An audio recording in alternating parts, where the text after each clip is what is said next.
بسم اللہ الرحمن الرحیم۔ اللہم صلی علی محمد وعلی آل محمد کما صلیت علی ابراہیم وعلی آل ابراہیم انک حمید مجید۔ اللہم بارک علی محمد وعلی آل محمد کما بارکت علی ابراہیم وعلی آل ابراہیم انک حمید مجید۔ معزز سامعین کرام، السلام علیکم ورحمۃ اللہ وبرکاتہ۔ عبد الرحمن اوان سلسلہ سیرت النبی کے ساتھ آپ کی خدمت میں حاضر ہیں۔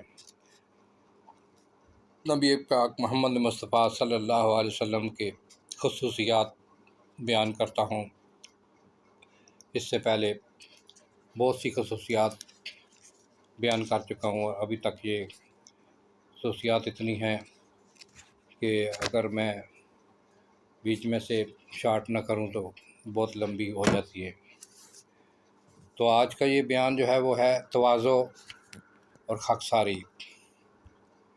نبی پاک محمد مصطفیٰ صلی اللہ علیہ وسلم کی تواضع اور خاکساری کے بارے میں ہے، انکساری کے بارے میں ہے۔ گھر کا کام کاج خود کرتے، کپڑوں میں پیبند لگاتے، گھر میں خود جھاڑو دیتے، دودھ دو لیتے، بازار سے سودا سلف لاتے، جوتی پھٹ جاتی تو خود گانٹھ لیتے، گدھے کی سواری آپ کو عار نہ تھا، غلام اور مسکینوں کے ساتھ بیٹھنے اور اس کے ساتھ کھانا کھانے سے پرہیز نہ تھا۔ ایک دفعہ گھر سے باہر تشریف لائے، لوگ تعظیم کو اٹھ کھڑے ہوئے، فرمایا کہ اہل عجم کی طرح تعظیم کے لیے نہ اٹھو۔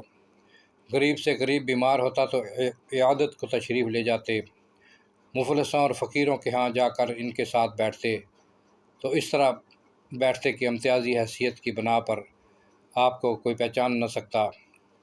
کسی مجمع میں جاتے تو جہاں جگہ مل جاتی بیٹھ جاتے۔ ایک دفعہ شخص ملنے آیا، لیکن نبوت کا رعب اس قدر طاری ہوا کہ کانپنے لگا۔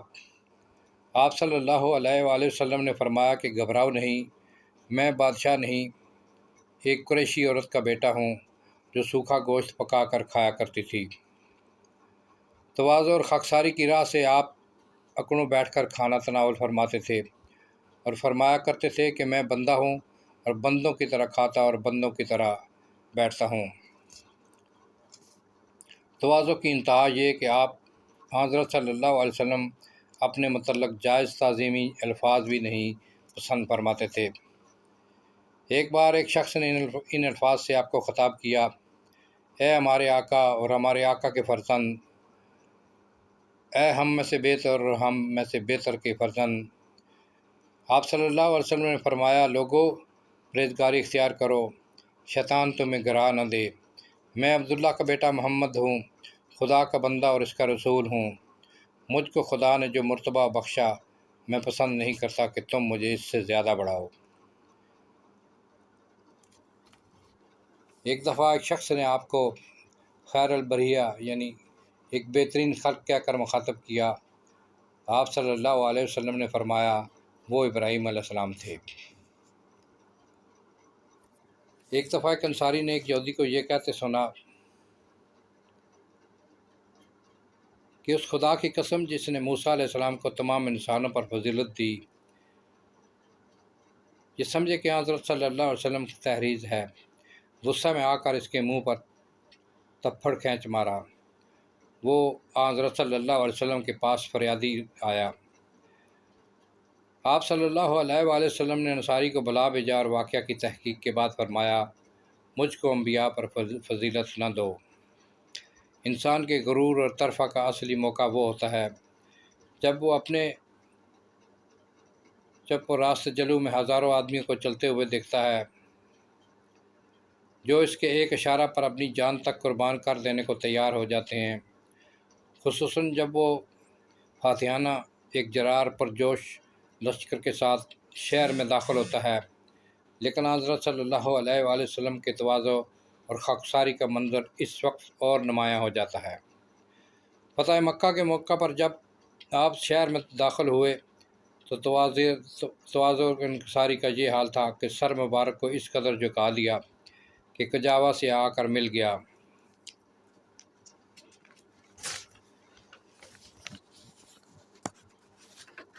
تیاگ تعظیم اور مدح مفرت سے روکتے تھے، غیر ضروری تعظیم سے روکتے تھے۔ شرک کا پہلا دباچہ انبیاء اور صلحاء کی مبالغہ آمیز تعظیم ہے۔ آپ صلی اللہ علیہ وسلم اس نقطہ کا بڑا لحاظ فرماتے تھے۔ حضرت عیسیٰ علیہ السلام کی مثال پیش نظر تھی۔ فرمایا کرتے تھے کہ میری اس قدر مبالغہ آمیز مدح نہ کیا کرو جس قدر نصارہ ابن مریم کی کرتے ہیں۔ میں تو خدا کا بندہ اور اس کا فرستادہ ہوں۔ قیس بن سعد کہتے ہیں کہ ایک دفعہ میں ہیرا گیا، وہاں لوگوں کو دیکھا رئیس شہر کے دربار میں جاتے ہیں تو اس کے سامنے سجدہ کرتے ہیں۔ حضرت صلی اللہ علیہ وسلم کی خدمت میں واقعہ بیان کیا اور عرض کی کہ آپ صلی اللہ علیہ وسلم کو سجدہ کیا جائے کہ آپ اس کے زیادہ مستحق ہیں۔ آپ صلی اللہ علیہ وسلم نے فرمایا کہ تم میری قبر پر گزرو گے تو سجدہ کرو گے؟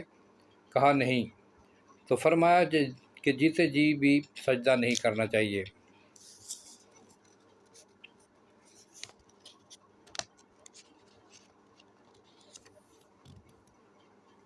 حضرت صلی اللہ علیہ وسلم کے صاحبزادے حضرت ابراہیم جس روز انتقال کیا، اتفاق سے اس روز سورج گرہن لگا۔ لوگوں کے خیال میں ایک پیغمبر کی ظاہری عظمت کا فرضی تخیل یہ تھا کہ اس درد و صدمہ سے کم از کم اجرام سماوا میں انقلاب پیدا ہو جائے۔ لوگوں نے اس اتفاقی واقعہ کو اسی کے واقعہ پر معمول کیا۔ ایک جاں پسند انسان کے لیے اس قسم کا اتفاق بہترین موقع ہو سکتا تھا، لیکن نبوت کی شان اس سے بدرجہ عرفہ اعلیٰ ہے۔ حضرت صلی اللہ علیہ وسلم نے اسی وقت لوگوں کو مسجد میں جمع کیا اور خطبہ دیا کہ چاند اور سورج میں گرہن لگنا خدا کی آیات قدرت میں سے ہے، کسی کی زندگی اور موت سے ان میں گرہن نہیں لگتا۔ نبی پاک محمد مصطفیٰ صلی اللہ علیہ وسلم کا شرم و حیا کے بارے میں بیان ہے۔ شرم و حیا صحیح میں ہے کہ آپ دوشیزہ لڑکیوں سے بھی زیادہ شرمیلے تھے، اور شرم و حیا کا اثر آپ کی ایک ایک ادا سے ظاہر ہوتا تھا۔ کبھی کسی کے ساتھ بد زبانی نہیں کی، بازاروں میں جاتے تو چپ چاپ گزر جاتے، تبسم کے سوا کبھی لب مبارک خندہ و قہقہ سے آشنا نہیں ہوئے۔ بڑی محفل میں کوئی بات ناگوار ہوتی تو لحاظ کی وجہ سے زبان سے کچھ نہ فرماتے، چہرہ کے اثر سے ظاہر ہوتا اور صحابہ متنبہ ہو جاتے۔ عرب میں اور ممالک کی طرح شرم و حیا کا بہت کم لحاظ تھا۔ ننگے نہانا عام بات تھی۔ حرم کعبہ کا طواف ننگے ہو کر کرتے تھے۔ حضرت صلی اللہ علیہ وسلم کو بالطبع یہ باتیں سخت ناپسند تھی۔ ایک دفعہ فرمایا کہ حمام سے پرہیز کرو۔ لوگوں نے عرض کی کہ حمام میں نہانے سے میل چھوٹتا ہے اور بیماری میں فائدہ ہوتا ہے۔ ارشاد فرمایا کہ نہاؤ تو پردہ کر لیا کرو۔ عرب میں حمام نہ تھے، لیکن شام اور عراق کے جو شہر عرب کی سرحد سے ملے ہوئے تھے وہاں کثرت سے حمام تھے۔ اس بنا پر آپ نے فرمایا کہ جب عجم فتح کرو گے تو وہاں حمام ملیں گے، ان میں جانا تو چادر کے ساتھ جانا۔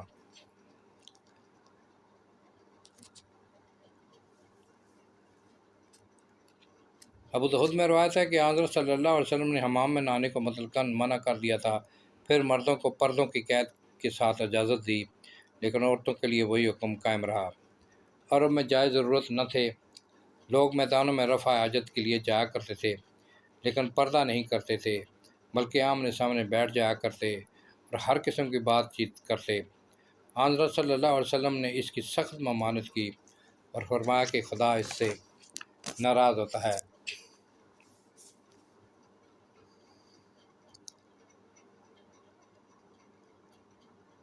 معمول تھا کہ رفع حاجت کے لیے اس قدر دور نکل جاتے کہ آنکھوں سے اوجھل ہو جاتے۔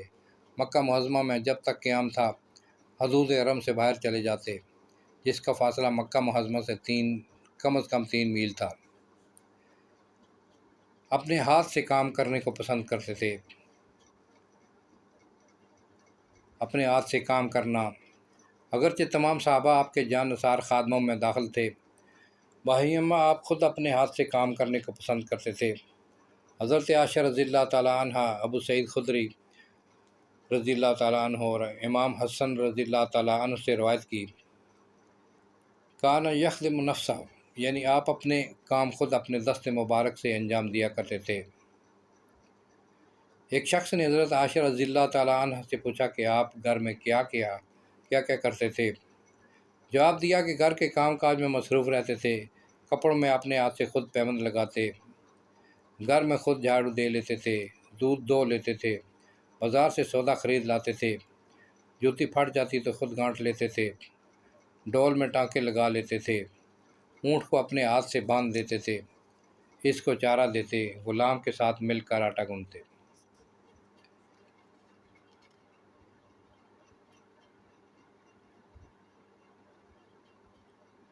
آپ جب بچے سے اور خانہ کعبہ کی تعمیر ہو رہی تھی تو اس وقت بھی پتھر اٹھا اٹھا کر معماروں کے پاس لاتے تھے۔ مسجد قباء اور مسجد نبی کی تعمیر اور خندق کے کھودنے میں جس طرح عام مزدوروں کے ساتھ مل کر آپ نے کام کیا، خود دست مبارک سے جس طرح پتھر اٹھا اٹھا کر دیا اور جس طرح زمین کھودی، اس کی تفصیل جلد اول کے واقعات میں گزر چکی ہے۔ دوسروں کے کام کر دینا، یہ بھی نبی پاک محمد مصطفیٰ صلی اللہ علیہ وسلم کی ایک وصف تھی، ایک خصوصیت تھی۔ خباب بن ارت ایک صحابی تھے۔ ایک دفعہ حضرت صلی اللہ علیہ وسلم نے ان کو کسی غزوہ پر بھیجا۔ خباب رضی اللہ تعالیٰ عنہ کے گھر میں کوئی مرد نہ تھا اور عورتوں کو دودھ دھونا نہیں آتا تھا۔ اس بنا پر آپ ہر روز ان کے گھر جاتے اور دودھ دو دیا کرتے۔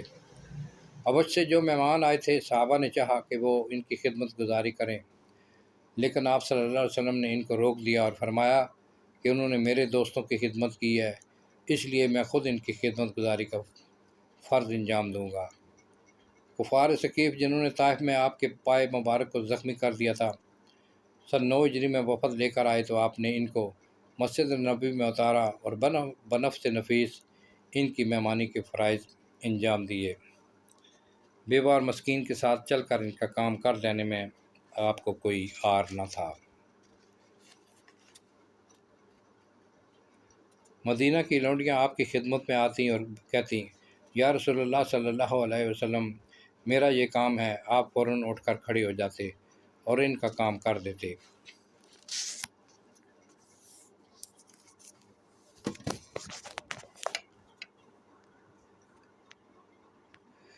سامعین کرام، آج کی ویڈیو 12 منٹ کی ہوگی، میں یہیں پر ختم کرتا ہوں۔ انشاءاللہ اس سے اگلی ویڈیو میں نبی پاک صلی اللہ علیہ وسلم کی اور خصوصیات بیان کروں گا۔ السلام علیکم۔